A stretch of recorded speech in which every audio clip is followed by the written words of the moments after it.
తెలంగాణ ఉద్యమకారుల గుర్తింపు కోసం ఏర్పాటు చేసినటువంటి కమిటీ దాదాపు 22 రోజుల పాటు ఉద్యమకారులతో సమావేశమైంది. వారి నుంచి అన్ని రకాలైనటువంటి విషయాలను రాబట్టేటువంటి ప్రయత్నం అయితే చేసింది. ఇక ఎలాంటి విషయాలు వచ్చాయి, ఏంటి, ముఖ్యమంత్రిని ఎప్పుడు కలవబోతా ఉన్నారు, ఈ నివేదికను ఎప్పుడు ఇవ్వబోతా ఉన్నారు అడిగి తెలుసుకుందాం. మా కమిటీ సభ్యుడైనటువంటి ఎమ్మెల్సీ విప్ అద్దంకి దయాకర్ కూడా ఉన్నారు.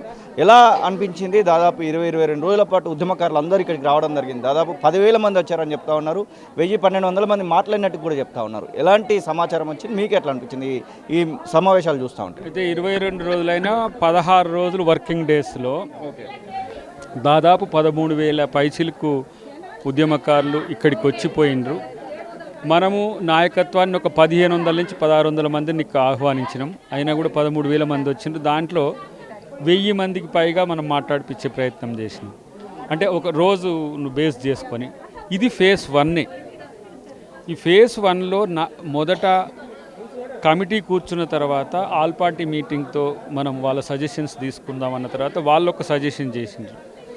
ఉద్యమంలో పాల్గొన్న సంస్థలు, సంఘాలు, ప్రజా సంఘాలు, జర్నలిస్ట్ సంఘాలు, కవులు, కళాకారులతో పాటు ఎవరు పాల్గొన్నారో ఉద్యోగ సంఘాలతో పాటు వాళ్ళతో కన్సల్టేషన్స్ చేయండి, వాళ్ళ సూచనలు బట్టి మనం ఒక అంచనా కొద్దామని ఆల్ పార్టీ మీటింగ్లో జరిగింది. దీంతో ఇంకేంటిది, అమరవీరుల కుటుంబాలు, ఎమ్మెల్యేస్, ఎంపీస్, అప్పుడు పాల్గొన్న వాళ్ళు, ఇంటలెక్చువల్స్, వాళ్ళతో కూడా కూర్చోవాలని ఒక ఆలోచన వచ్చింది. అది ఫేజ్ 2లో ప్లాన్ చేస్తాం మళ్ళీ 2 రోజుల్లో కూర్చున్న తర్వాత. అయితే ఇప్పటికి వచ్చిన వాటిలో మదింపు ఏంటంటే ఏమేం చేస్తే బాగుంటుందో వివిధ గ్రూపులతో, వివిధ జేఏసీలతో, వివిధ వర్గాలతో చర్చించిన తర్వాత వాళ్ళ అభిప్రాయాలు మనకు తెలిసినాయి.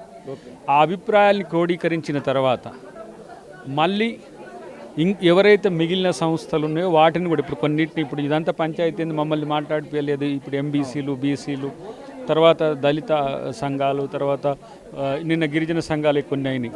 సో ఏవి మిగిలిపోయినా వాళ్ళందరినీ మళ్ళీ ఫేజ్ 2లో ఒక డేట్ డిక్లేర్ చేసి మళ్ళీ వాళ్ళతో డిస్కషన్ చేసిన తర్వాత జిల్లాల పర్యటన ఉంటే బాగుండు అనేది సర్వత్రా వినపడుతున్న అంశం. కాబట్టి ఆ విషయం మీద కూడా కమిటీ చైర్మన్ గారు తీసుకున్న నిర్ణయాన్ని బట్టి జిల్లాల పర్యటనలు, తర్వాత ఆయా గ్రూపులతో లిమిటెడ్ మెంబర్స్తో డిస్కషన్స్ కూడా ఏ విధంగా చేస్తే బాగుంటుందని సంప్రదింపులు మళ్ళీ వాళ్ళతో చేసిన తర్వాత ఐడెంటిఫికేషన్ ఒక ప్రాసెస్, తర్వాత ఏం చేయగలం అనేది రెండవ ప్రాసెస్.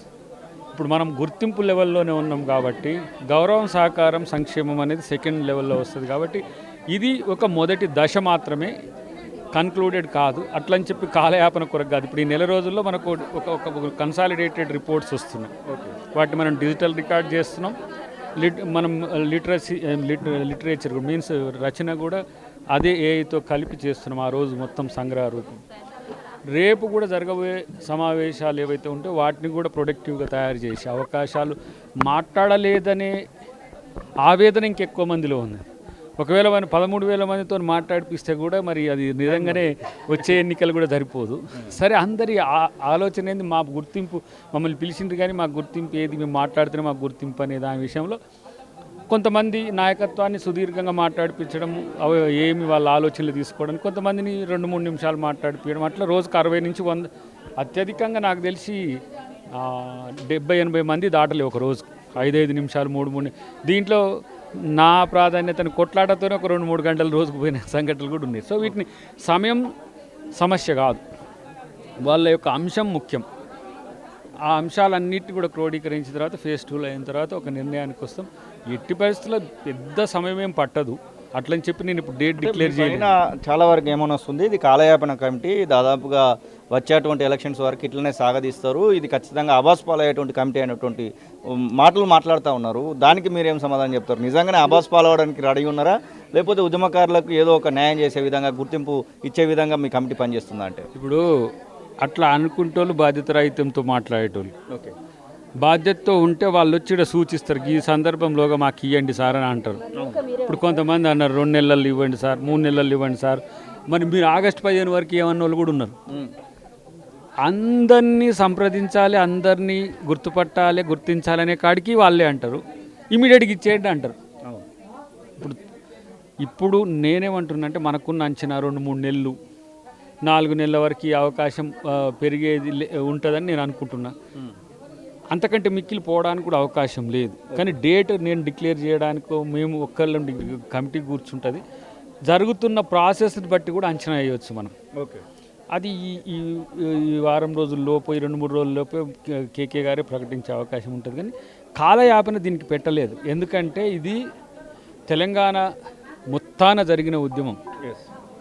ఏదో తూతు మంత్రంగా గతంలో నాయన నరసింహారెడ్డి గారు కమిటీ చేసిండ్రు, వారికో సూచన ఇచ్చిండ్రు, ఏంది చనిపోయిన వాళ్ళకి మీరు ఆర్థిక సహకారం ఉద్యోగం ఇవ్వమంటే వారు ఒక 610 మందికి ఇవ్వగలిగారు. వాళ్ళ కాల పరిమితో వాళ్ళ ఆలోచన అంతవరకు ఉన్నది గత ప్రభుత్వం. ఈ ప్రభుత్వాన్ని ఉద్యమకారులందరినీ గుర్తించాలనేది ముఖ్యమంత్రి రేవంత్ రెడ్డి గారిది. గుర్తించిన తర్వాత ఏ తరహా సహకారాలు అనే విషయంలో ఫేజ్ 2లో రికమెండేషన్స్ బట్టి కేబినెట్ నిర్ణయం తీసుకుంటుంది. అసలు ఫస్ట్ మొదలే పెట్టలేదు, అప్పుడే అయిపోవాలంటున్నారు. ఈ అయిపోవాలంటే ఆతృత ఏంటంటే ఉద్యమకారుల గుర్తింపు కమిటీ చేసి కాంగ్రెస్ పార్టీకి ఏమో లాభం వస్తుంది అనుకుంటున్నారు. కాంగ్రెస్ పార్టీకి కాదు, సంవత్సరాలుగా దశాబ్దాలుగా కొట్లాడిన గొంతులకు వాళ్ళని గుర్తించే కార్యక్రమంలో ఉన్నాం. ఏదో ఎవడో చెప్పిండని ఉరకం, ఎవరో చెప్పిండని ఆగం. ముఖ్యమంత్రి గారు మాకు ఆ స్వేచ్ఛ ఇచ్చింది.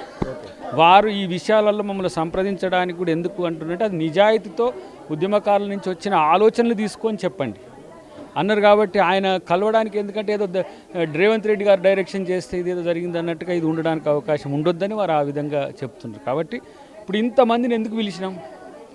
100 మందిని నాయకులను పిలుచుకొని కూర్చొని ఒక రూమ్లో 3-4 రోజులు మీటింగ్లు పెట్టి రికమెండేషన్స్ ఇవ్వచ్చు కదా. తిట్లు పడుకుంటే ఇప్పుడు నువ్వు చూస్తున్నావు కదా, మా మీద ప్రేమ ఉంది, మా మీద కోపం ఉంది, మా మీద పెట్టేటోని మీదనే కోపం ఎట్లా వస్తుంది? ప్రేమతోనే ఉంటుంది.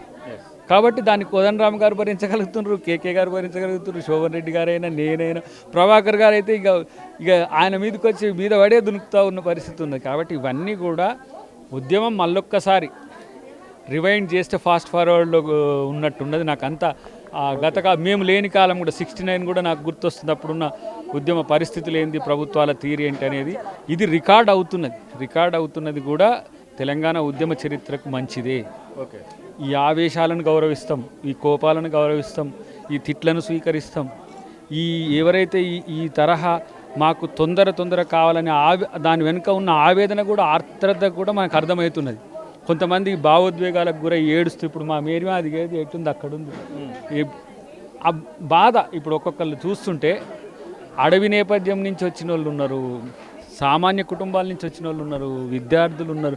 విద్యార్థులు మోస్ట్ సఫర్డ్ కమ్యూనిటీగా ఉంది. మొదట అమరవీరుల కుటుంబాలు అయితే ఆ రోజుల్లో విద్యార్థులుగా ఉండి చదువు కోల్పోయి ఉద్యోగాలు కోల్పోయిన వాళ్ళు ఉపాధి కోసం ఇప్పుడు వెంపర్లాడుతూ వాళ్ళ దాదాపు ఒక 3 రోజులు వాళ్ళ మీటింగ్లు ఏర్పాటు చేసినాం ఉస్మానియా కాకతీయతో పాటు అన్ని యూనివర్సిటీలు. సో వాటి వల్ల మనకు ఒక మంచి క్లారిటీ వచ్చింది. ఇంకా త్వరితగతిన మనం చేయడానికి ఎక్కువ అవకాశం ఉంటుంది. ఇది ఎమ్మెల్సీ విప్ అద్దంకి దయాకర్ చెప్తున్నమాట. ఖచ్చితంగా అందరికీ న్యాయం చేయాలని చెప్పేసి ఉద్యమకారుల కమిటీ పనిచేస్తుందన్న మాటనైతే వారు చెప్తున్న పరిస్థితి. కెమెరా పర్సన్ ఆజార్తో శ్రీనివాస్, తొలివెలుగు, హైదరాబాద్.